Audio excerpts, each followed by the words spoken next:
Welcome to omega India TV news.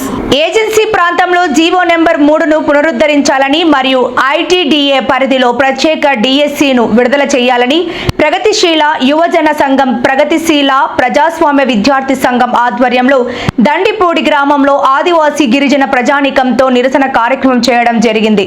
ఈ సందర్భంగా ప్రగతిశీల యువజన సంఘం డివిజన్ నాయకులు టి బాబురావు, ప్రగతిశీల ప్రజాస్వామ్య విద్యార్థి సంఘం రాష్ట్ర ఉపాధ్యక్షులు ఈ భూషణం మాట్లాడుతూ, యువగణం పాదయాత్రలో రాష్ట్ర విద్యాశాఖ మంత్రి నారా లోకేష్ బాబు పాదయాత్ర సాక్షిగా బాబు వస్తే జాబు వస్తుందని, కూటమి ప్రభుత్వం అధికారంలోకి వస్తే జీవో నంబర్ 3ను పునరుద్ధరిస్తామని, చట్టం చేస్తామని హామీ ఇచ్చారన్నారు. కానీ నేడు అధికారం వచ్చి ఏడాది పూర్తవుతున్నప్పటికీ ఇచ్చిన హామీలను నెరవేర్చడంలో విఫలమయ్యారని ఆరోపించారు. ఈ కార్యక్రమంలో ఆదివాసీ ప్రజలు కలము రామన్న, కొరస వెంకటేష్, బొందల శ్రీను, మిర్తివాడ వెంకటేష్, మామిడి మురళి తదితరులు పాల్గొన్నారు. ఐక్యత వర్ధిల్లాలి, ప్రగతిశీల యువజన సంఘం వర్ధిల్లాలి, ప్రగతిశీల విద్యార్థి సంఘం అమలు చేయాలి. ఆంధ్ర రాష్ట్రంలో జీవో నెంబర్ 3ని వెంటనే అమలు చేయాలి. ఆంధ్ర రాష్ట్రంలో జీవో నెంబర్ 3ని వెంటనే ఐటీడీఏ పరిధిలో ఖాళీగా ఉన్న బ్యాక్లాగ్ పోస్టులను వెంటనే భర్తీ చేయాలి. ఐటీడీఏ పరిధిలో ఉన్న బ్యాక్లాగ్ పోస్టులను వెంటనే అమలు చేయాలి. గిరిజన చట్టాలను కేంద్ర రాష్ట్ర ప్రభుత్వాలు అమలు చేయాలి. గిరిజన చట్టాలను కేంద్ర రాష్ట్ర ప్రభుత్వాలు అమలు చేయాలి. గిరిజన చట్టాలను కేంద్ర రాష్ట్ర ప్రభుత్వాలు అమలు చేయాలి. ప్రత్యేక డిఎస్సి ఏజెన్సీలు ప్రత్యేక డిఎస్సిని అమలు చేయాలి. ప్రత్యేక ఏజెన్సీ డిఎస్సిని వర్ధిల్లాలి. యువజన విద్యార్థి సంఘాల ఐక్యత వర్ధిల్లాలి. ప్రగతిశీల యువజన సంఘం వర్ధిల్లాలి. ప్రగతిశీల విద్యార్థి సంఘం. ఈ భూషణం ప్రగతిశీల ప్రజాస్వామ్య విద్యార్థి సంఘం రాష్ట్ర ఉపాధ్యక్షులు ఈరోజు పుట్టాయిగూడెం మండలం దండిపూడి గ్రామంలో ఏజెన్సీలో ప్రత్యేక మెగా డిఎస్సిని ఏర్పాటు చేయాలని, ఏవైతే గిరిజన చట్టాలు ఉన్నాయో ఆ గిరిజన చట్టాలనే కేంద్ర రాష్ట్ర ప్రభుత్వాలు పటిష్టంగా అమలు జరపాలని, ఏజెన్సీలో గిరిజనులకి 100% ఉద్యోగ అవకాశాలు కల్పించాలని ఈరోజు ఈ గ్రామంలో ఈ కార్యక్రమాన్ని చేపట్టడం జరిగింది. గత ప్రభుత్వం ఏదైతే ఉందో జగన్మోహన్ రెడ్డి ప్రభుత్వం జీవో నెంబర్ 3ని రద్దు చేసింది. రద్దయినటువంటి జీవో నెంబర్ 3ని ఇప్పుడు ఏదైతే కూటమి ప్రభుత్వం అధికారంలో ఉందో ఆ కూటమి ప్రభుత్వం దాన్ని పునరుద్ధరిస్తాము. ఏజెన్సీలో 100% గిరిజనులకే ఉద్యోగ అవకాశాలు కల్పిస్తాము.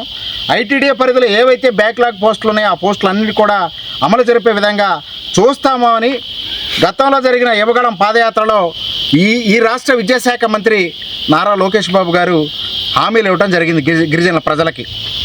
కానీ ప్రభుత్వం ఏర్పాటయ్యి దగ్గర సంవత్సరం కావస్తూ ఉన్న ఈరోజు కూడా ఏవైతే ఇచ్చినటువంటి హామీలు ఉన్నాయో జీవో నెంబర్ 3 పునరుద్ధరించడం, తర్వాత మెగా ప్రత్యేక డిఎస్సి, ఆ డిఎస్సిలో 100% పోస్టులు గిరిజనులకి ఇస్తామని చెప్పిన ఏవైతే హామీలు ఉన్నాయో ఆ హామీలన్నింటినీ కూడా అమలు జరపడంలో ఈ ప్రభుత్వాలు విఫలమయ్యాయని చెప్పేసి మేము భావిస్తూ ఉన్నాం. ఎందుకంటే రోజు అనేక విషయాలపైన మరి సమీక్ష జరుపుతూ ఉన్నారు. అనేక విషయాలపైన మరి ప్రభుత్వ పెద్దలు మరి మంత్రులు వీళ్ళందరూ కూడా మాట్లాడుతూ ఉన్నారు. కానీ ఈరోజు ఏజెన్సీలో ఉన్నటువంటి విషయాలపైన ఎందుకు మాట్లాడడం లేదని చెప్పేసి మేము అడుగుతూ ఉన్నాం. ఈరోజు ఏజెన్సీలో చదువుకున్నటువంటి యువత ఏదైతే ఉందో ఉద్యోగ అవకాశాల కోసం ఈరోజు ఎదురు చూస్తూ ఉన్నారు. ఎక్కడ కూడా ఈ ప్రభుత్వం వచ్చిన తర్వాత ఎక్కడ కూడా ఒక్క ఉద్యోగం ఇచ్చినటువంటి దాఖలాలు ఈ రాష్ట్రంలో ఎక్కడ కనపడటం లేదు. అనేక మంది ఐటీడీఏల పరిధిలో అనేక వేలాది మంది నిరుద్యోగ యువత ఈరోజు ఉద్యోగ అవకాశాల కోసం చూస్తూ ఉంది. అదే టీచర్ పోస్టులు కానీ ఇతర పోస్టులు కానీ ఏవైతే పోస్టులు ఉన్నాయో ఆ పోస్టులన్నీ కూడా ఇవ్వాలని చెప్పి చూస్తూ ఉంది. కానీ ఈరోజు కూడా ఎక్కడ కూడా ఒక్క పోస్టింగ్ కూడా నోటిఫికేషన్ ఇచ్చినటువంటి పరిస్థితి ఎక్కడా లేదు. దీనిపైన ఈ ప్రత్యేక డిఎస్సి పైన ఈ ఐటీడీ పరిధిలో ఏవైతే బ్యాక్లాగ్ పోస్టులు ఉన్నాయో ఇట్లన్నింటిపైన ఈ ఆంధ్ర రాష్ట్రంలో ఉన్నటువంటి గిరిజన శాసనసభ సభ్యులు ఎంతమంది అయితే ఉన్నారో వాళ్ళందరూ కూడా దీనిపైన నోరు విప్పాలి, మాట్లాడాలి. అన్ని ప్రాంతాలకు కూడా ఈ ప్రత్యేక డిఎస్సి కోసం ఆందోళన జరుగుతూ ఉన్నాయి. ఎక్కడ కూడా ప్రజాప్రతినిధులు జరుగుతున్నటువంటి టెంట్ల దగ్గరికి వెళ్ళి ఎక్కడ కూడా వాటిని సందర్శించినటువంటి పరిస్థితి దాఖలాలు ఎక్కడ కూడా ఈ రాష్ట్రంలో కనపడటం లేదు. నిజంగా గిరిజన పట్ల ఈ ప్రభుత్వానికి చిత్తశుద్ధి ఉందా లేదని చెప్పేసి మేము ఈ ప్రభుత్వాన్ని ప్రశ్నిస్తూ ఉన్నాం. ఈ ప్రభుత్వానికి నిజంగా చిత్తశుద్ధి ఉంటే మీరు ఏవైతే గతంలో నేను మారాను, గత బాబుని కాదు నాలో కొత్త మార్పు వచ్చిందని చెప్పి ఆనాడు బాబు గారు మాట్లాడారు. పెదబాబు గారు మాట్లాడిన మాటలతో పాటుగా ఏకీభవిస్తూ చిన్నబాబు గారు పాదయాత్రలు అనేకమైనటువంటి హామీలు ఇచ్చారు. ఆ హామీలన్నింటిని కూడా నిలబెట్టుకోవాలి. నిలబెట్టుకోకపోతే హామీలన్నింటిని కూడా అమలు చేయకపోతే పెద్ద ఎత్తున ప్రజా ఆగ్రహానికి ఈ ప్రభుత్వ పాలకులు గురి కావాల్సి వస్తుందని చెప్పేసి ఈ ప్రభుత్వానికి తెలియజేస్తా ఉన్నాం. సబ్స్క్రైబ్ చేసుకోండి ఒమేగా ఇండియా టీవీ.